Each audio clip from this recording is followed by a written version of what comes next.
Welcome back to World Crisis Radio. So we've got a Chinese ultimatum to the United States. Don't default. Don't go bankrupt. Good advice.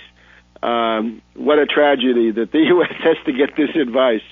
But it also spurs us, if you don't want to be taking orders in the future, you better get your economic recovery program going. And it's not the free market, and it's not an immediate deflationary crash the way every Austrian wants to have it. And you better build that infrastructure. And if the private sector hasn't built it, which they have not, it better be a Works Progress Administration, Public Works Administration program. An economic crisis getting worse. Dow now crashing below 1,200 after, I guess we're now in 6 weeks of constant decline of the stock market, which is the way that this becomes a political issue. The NASDAQ now negative for the year. We'll be back to this in a minute. China is building an aircraft carrier. The U.S. is cutting back. NATO is running out of bombs. Get the idea? And when you reach the point where your logistics collapse, the temptation to go nuclear. How do you go nuclear in this world? You do it with a false flag. So that is more than likely. In Libya, first of all, Panetta complains that Gaddafi's resistance is blocking the entire U.S. program of the Arab Spring. The entire wave of destabilizations, coups, and puppet governments is being blocked by Gaddafi. You can see their hysterical devotion to overthrowing Gaddafi or eliminating him by any means possible. They've been trying again this week to assassinate Colonel Gaddafi. No success so far. Rather, we've got a U.S. mission, which is now the U.S. embassy to Libya has now been moved to Washington, D.C. Interesting article in the Washington Post of today, Friday, June 10th, where they go through the fact that the Libyan embassy, the U.S. embassy in Tripoli, is now located here in Washington at DuPont Circle. However, one interesting thing, the leaders of the rebellion were trained by the U.S. embassy, and here's how the Washington Post delicately puts it. Familiar faces. As the U.S. government struggles to understand who the Libyan rebels are, the diplomats recognize some surprising old contacts. Hey, what a surprise. A number of opposition leaders, it turned out, had participated in the U.S. Embassy's archaeology, education, and commercial law program, and some of their children were at the space camp aimed at children. The public affairs section knew them best. These are the leaders of the Benghazi Rebel Council, says Natalie A. Baker, the political officer of what had been the U.S. Embassy in Tripoli. It's been really interesting to see how our embassy has evolved. Yeah, you were recruiting, you were subverting and suborning agents to try to do a coup against Gaddafi, and that is what the Washington Post has revealed here. So Gaddafi blocks the Arab Spring. He's stopping all those wonderful reforms. There's been a meeting of the contact group on Libya, and they provide upwards of $1 billion. They promise. Who knows what they'll do?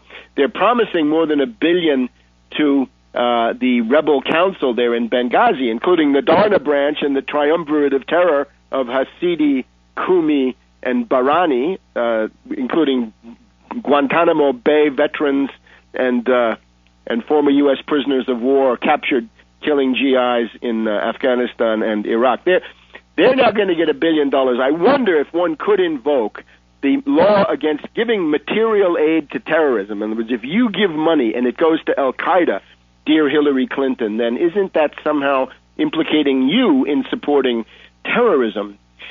So Hillary has now essentially said, Madame Clinton, that the Benghazi so-called Transitional National Council, the TNC as they call them, that's now the government of Libya, and they are attempting to convoy various kinds of resources to these characters. The Viagra story, that the Gaddafi troops use Viagra and then go on orgies of rape. Source of this Susan Rice, and I suppose we have to take this seriously. Susan Rice's expertise in the area of aphrodisiacs is known to be quite extensive, and she has, in particular, aphrodisiacs as applied to leaders of African states. That seems to be one of her points of particular expertise. So this is now the situation in Libya as it looks. It is a stalemate. We have here Anne Applebaum in the Tuesday Washington Post. Anne Applebaum, of course, is the wife of the Polish foreign minister, Sikorski. So she gets from him what's going on in the various European NATO meetings. And the story is that what Hillary has been saying and what Obama has been saying is that there's a stalemate in Libya for the moment. They're perfectly happy with it. Maybe they're not. But as far as the chaos goes, that they're happy with. That eventually Gaddafi will be overthrown. The rebels can claim victory. NATO will disappear. In Europe last week, President Obama told his counterparts that this is his plan. He even urged officials not in the coalition to join it. They should join it so that they'll be on the right side of things when the Gaddafi regime collapses. Now, that's a way of saying that they like chaos. They do like chaos, so they can have chaos. Libya descends into chaos, and then you simply carve out the enclaves that you want where the oil is and ignore the rest. Let that go into warlords and tribalism, chaos, criminal enterprises, drug smuggling, and all the rest. On the other hand, though, the prestige of Sarkozy, Cameron, and Obama now comes into play in their various coteries, and it is likely that that some form of more extreme approach is going to be used. All the more so because the political resistance to this somehow is becoming more visible, at least. Congressman Kucinich tried to bring an end to the Libyan adventure. He has not succeeded. However, by the time we reach the 20th of June, mark your calendar, the 20th of June, Obama is impeachment bait. If the U.S. is still bombing Libya as of the 20th of June, Obama must be impeached because he's then violating the War Powers Act. What kind of a Democratic president flagrantly violates the War Powers Act? Notice the hypocrisy of Obama. Obama doesn't talk about drone attacks in Pakistan, pretends they're not going on. But above all, he's silent about Libya. He hasn't said a word about Libya in public for months. It doesn't exist.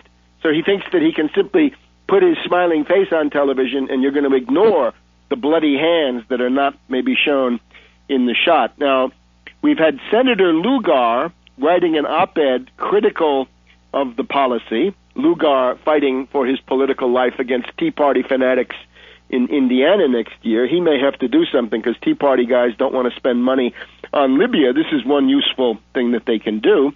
And now we have the Webb-Corker amendment, James Webb and Corker, and they want Obama to come to Congress and get a resolution and explain what it is he's doing, what's the goal, what's the exit plan, and all the obvious things. So they're prodding Obama to do something about this.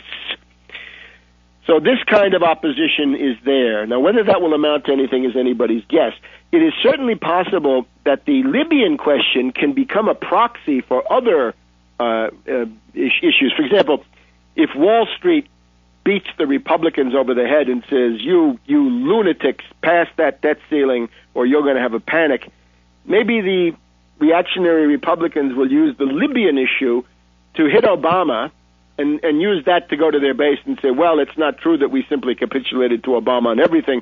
We got Obama out of Libya. The other thing, of course, is the logistical breakdown that could be going on. In other words, there are many reasons for Gaddafi to hang on, given this disarray.